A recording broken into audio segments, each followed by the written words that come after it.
those things. You've got to be willing to let them have those things, or you're ungodly and you're going to hell. You'll stand before God and answer. I'm not sending you to hell. You're sending yourself to hell because you don't believe in allowing others to be free, but you yourself want to be free, insist on being free, think you're so smart for finding financial freedom yourself, but not willing to let others find financial freedom. I'm not a radical at all. No, I don't buy that. I'm just being reasonable, logical, and a dude that's willing to do the math with you. Let's see what minimum wage should be now if it had kept up with the cost of living. Remember, the cost of living must include a market basket of goods, and those things are goods that none of us can get away from and survive at the same time. They're called basic essential human needs: food, shelter, water, basically it, energy needs. That's it.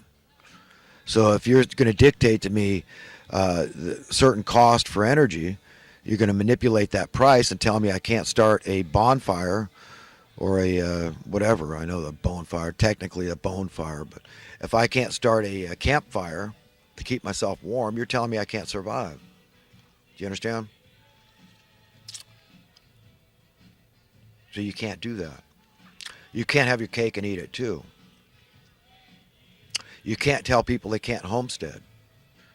Okay? You can't do that.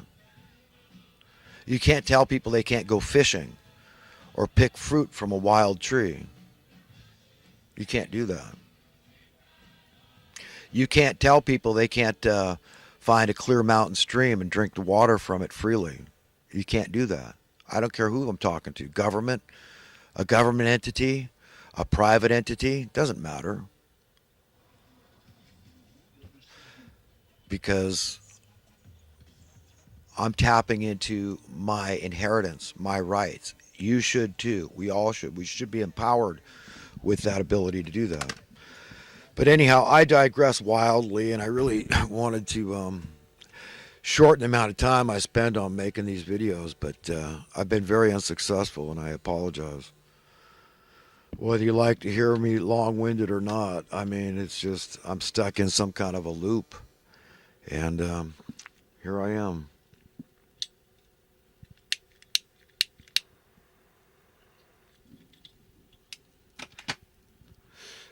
Sometimes I just can't stop my brain. I'll tell you what, it gets annoying sometimes. I'll be at work and I've learned to carry a little piece of cardboard as backing and a piece of note paper and a pen in my pocket so that I can write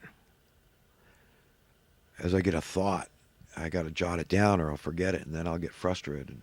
So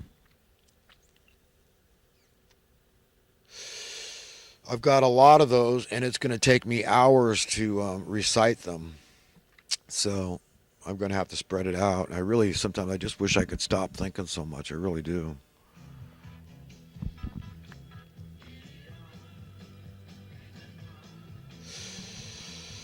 But on the other hand, it's very satisfying. I get a lot of gratification, from writing stuff down. I wasn't always like this.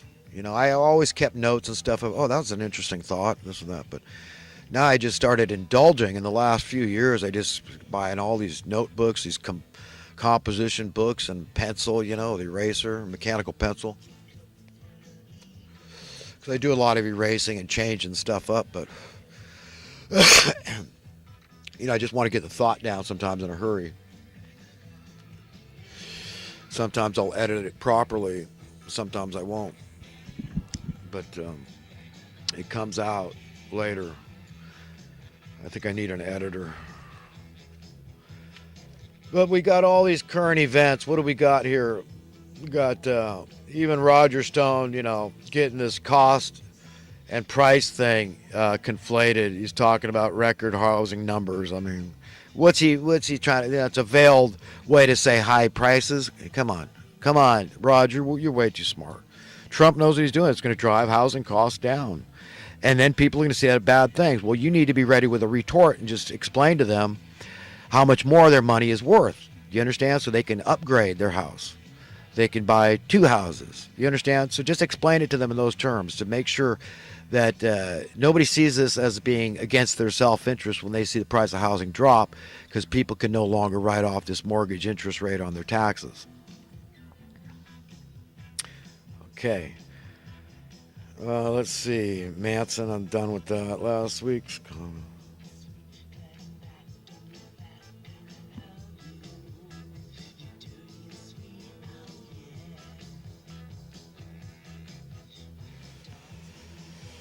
Let's see here.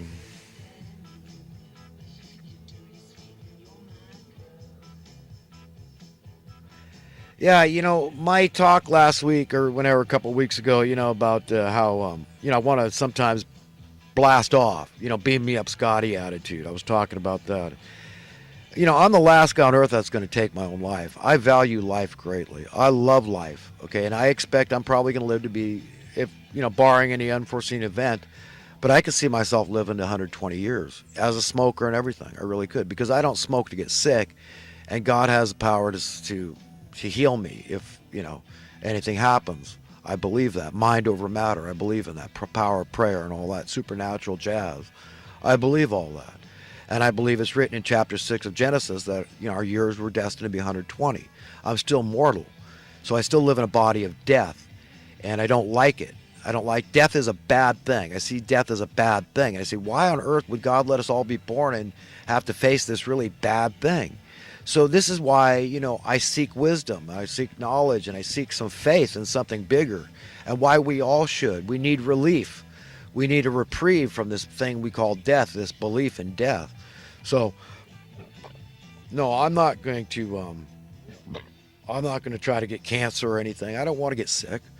Being sick means pain. It means death and all that crappy stuff, disease. I don't want it. I don't want any part of it. I wouldn't wish it on anybody. Health is wealth. I prescribe to that. And you'll never meet somebody with more zeal for life. I love life. And that's why I do what I do. And I just want to be free. And I need to speak truth to power. And I need to convince other people too that you're somebody. Don't lose self-confidence. Don't be confused. Don't be ignorant. You have great power to stand against these people. Just because you're a sinner and you feel you lack confidence, and like I said, I don't have the constitution, the fortitude to face a lot of situations, like confrontational situations, but we can all do something to at least be on record to say, look, this is how I feel about this or that. It really bugs me. It makes me want to slash my metaphorical wrists. Okay, whatever that means to you. Okay, whatever. It's something we're doing that's bringing us down, whether it's imbibing in some comfort food or retail therapy or gambling or drugs or alcohol or pornography, sex addiction, whatever it is, the sky's the limit. And like King Solomon said, there's nothing new under the sun. So we all find these forms of escapism that serve nothing more than to just bring us down. They're profitless. They're to no avail, to no benefit.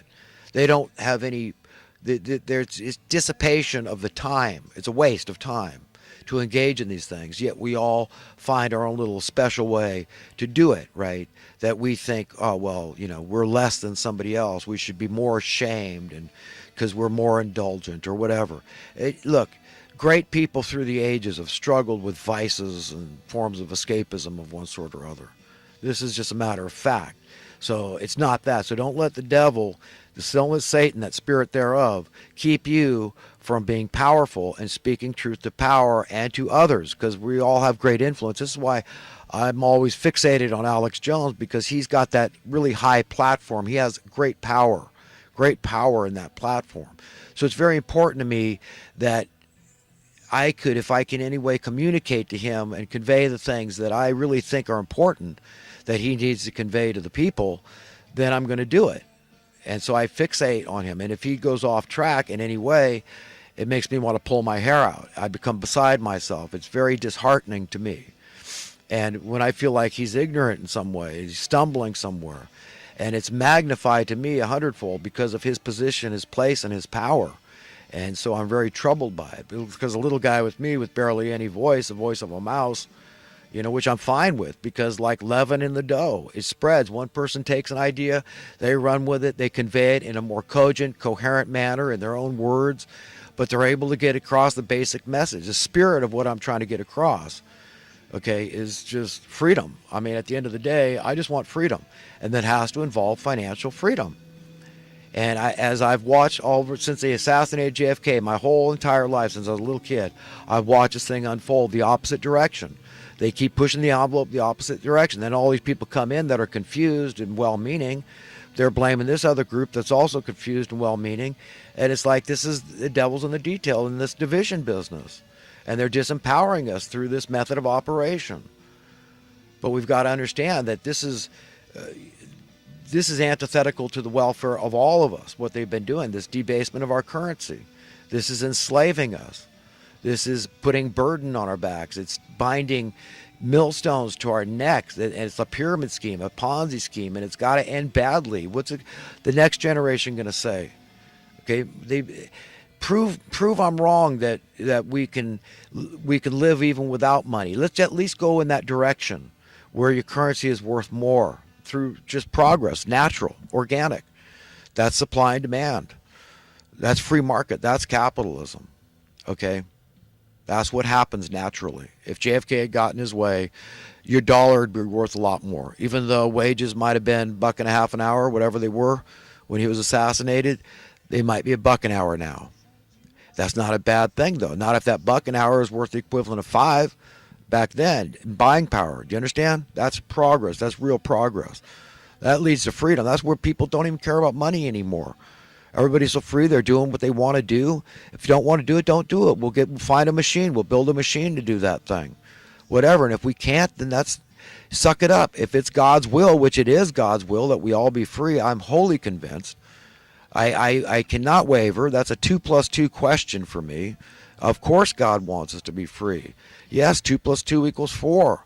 He doesn't want some of us to be free. We've got to trust our fellow man that we're going to go out, we're going to not be self-serving, decadent, pissant slobs, lazy, and just doing what we want to do, that we have an instinct, a godly instinct, to want to be a useful, productive member of society and utilize the talents that God gave us in appreciation and gratitude for everything that's been given us. All the accumulated wealth of the infrastructure and the technologies that are out there, everything free to you. The food will be free, the water is free, housing free, abundant, a superfluity of housing all over the world, wherever we want, anytime, well maintained. We don't have any more than we could take care of or than we want to. But the house will be kept clean, the women that like to dust, and the yard will be kept intact with gardeners that like aesthetics. I mean, we have an artist side. We all have an artistic side of us that wants to express itself, whatever we want to do.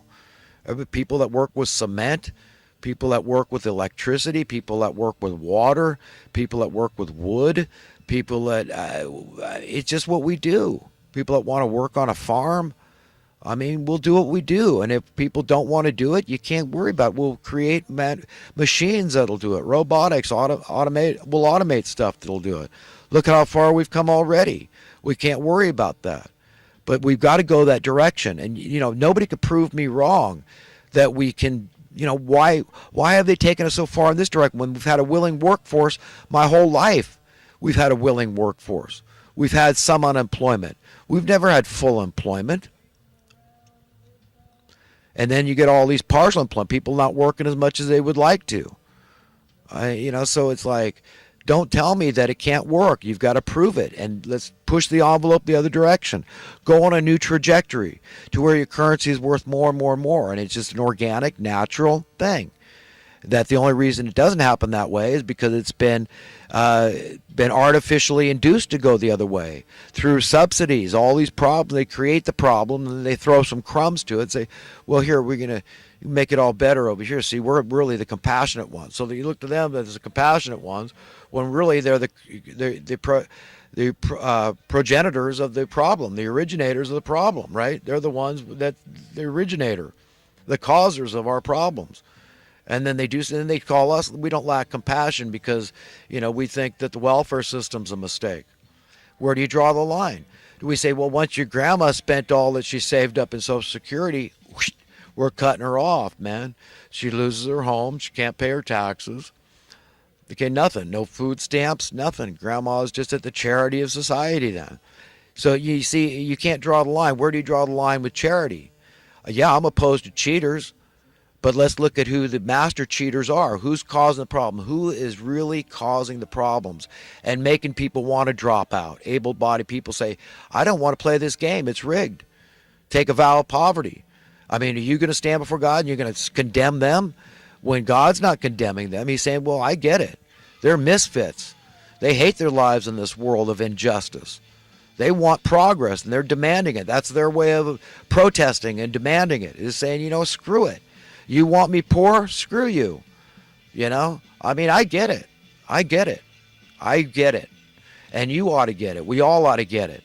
When we shouldn't call it a conservative or liberal thing, we should call it a humanitarian thing, a godly thing, a cosmic thing, a right thing, a moral thing, an ethical thing, a conscionable